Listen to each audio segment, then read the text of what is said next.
Bharat Turkey रिश्तों पर tourism boycott का असर, इंडियन टूरिस्टों की भारी गिरावट। टर्की के टूरिज्म मिनिस्ट्री के आंकड़ों के अनुसार 2025 के पहले 6 महीनों में भारत से टर्की जाने वाले टूरिस्टों में 37% की गिरावट दर्ज की गई है, जहां जून 2024 में 38,360 भारतीय टूरिस्ट टर्की पहुंचे थे। वहीं 2025 के जून में ये आंकड़ा 24,250 पर आ गया, यानी एक ही महीने में 14,000 का सीधा नुकसान। यह गिरावट खासकर अप्रैल-जून के बीच दिखी, जब पहलगाम हमले के बाद टर्की ने खुलकर पाकिस्तान को समर्थन दिया था। इसके विरोध में भारतीयों ने टर्की की यात्रा पर अचानक रोक लगाई, जिससे टर्की को करोड़ों डॉलर का नुकसान हुआ है। जानकार मान रहे हैं कि साल खत्म होते होते यह नुकसान और गहरा हो सकता है।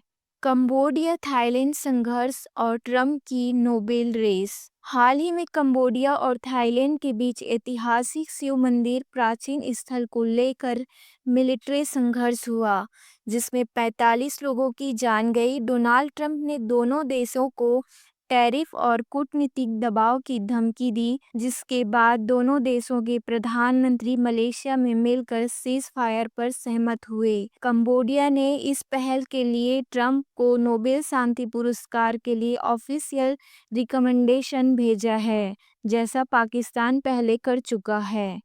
डोनाल्ड ट्रंप फिर बोले, भारत रशियन ऑयल नहीं खरीदेगा, भारत का स्पष्ट जवाब।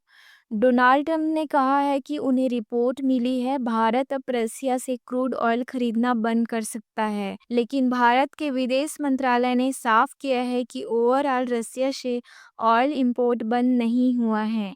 सिर्फ कुछ रिफाइनरीज ने जब डिस्काउंट कम हुआ तो नए ऑर्डर्स नहीं दिए थे। अभी भी कई रिफाइनरीज रशियन ऑयल ले रही है, यानी भारत बाहरी दबाव से प्रभावित हुए बगैर अपनी राष्ट्रीय हित में ही फैसला करता है। साथ ही डोनाल्ड ट्रंप ने 7 दिनों के लिए नई टैरिफ की डेडलाइन और आगे बढ़ा दी है, और 7 अगस्त के बाद अमेरिका का अगला रुख क्या होगा, यह देखने लायक रहेगा। महाराष्ट्र को देश का पहला ऑफशोर एयरपोर्ट वाई-1 इंटरनेशनल प्रोजेक्ट। महाराष्ट्र पालघर के समुद्र तट पर भारत का पहला ऑफशोर इंटरनेशनल एयरपोर्ट बनने जा रहा है।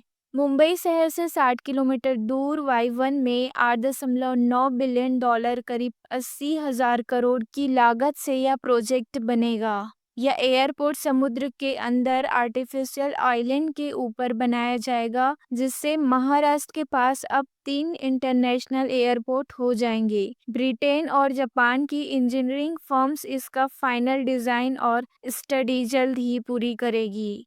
बांग्लादेश ने भारत पर टिप्पणी से किया यू-टर्न। डोनाल्ड ट्रंप द्वारा भारत पर 25 और बांग्लादेश पर 20% टैरिफ लगाए जाने के बाद बांग्लादेश के प्रधानमंत्री मोहम्मद यूनिस ने भारत के ऊपर न्यूनतम टैरिफ को अपने लिए एक कूटनीतिक जीत बताया था। भारत में विरोध और आलोचना शुरू होते ही 24 घंटे के अंदर खुद यूनिस ने अपनी स्टेटमेंट से भारत का जिक्र पूरी तरह हटा लिया।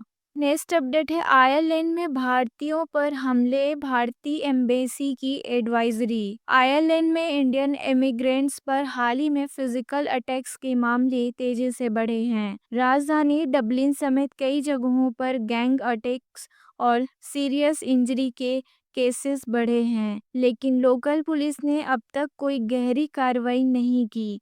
भारतीय एम्बेसी ने सभी भारतीयों को सतर्कता बरतने, विशेषकर रात में अकेले ना निकलने की सलाह दी है, और इमरजेंसी हेल्पलाइन नंबर भी जारी किया है।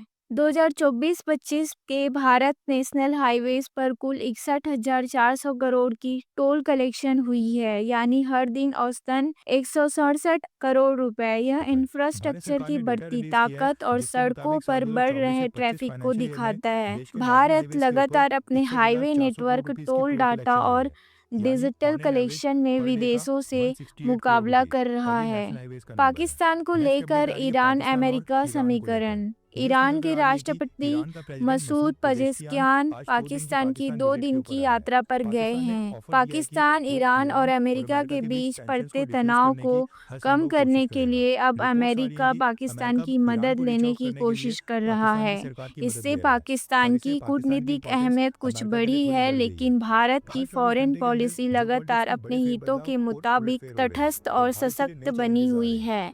हमारा उद्देश्य आपको विश्व राजनीति, डिफेंस, भू रणनीति और वैश्विक घटनाओं की सबसे सही जानकारी देना है। जुड़े रहिए। नमस्कार, जय हिंद, वंदे मातरम। एंड भारत की foreign policy, defence news, economy और ग्लोबल अफेयर्स का सही एनालिसिस हमारे चैनल इंडियन अफेयर्स का मिशन है, और ये मिशन आपके सपोर्ट के बिना अधूरा है। इंडियन अफेयर्स हिंदी के ऊपर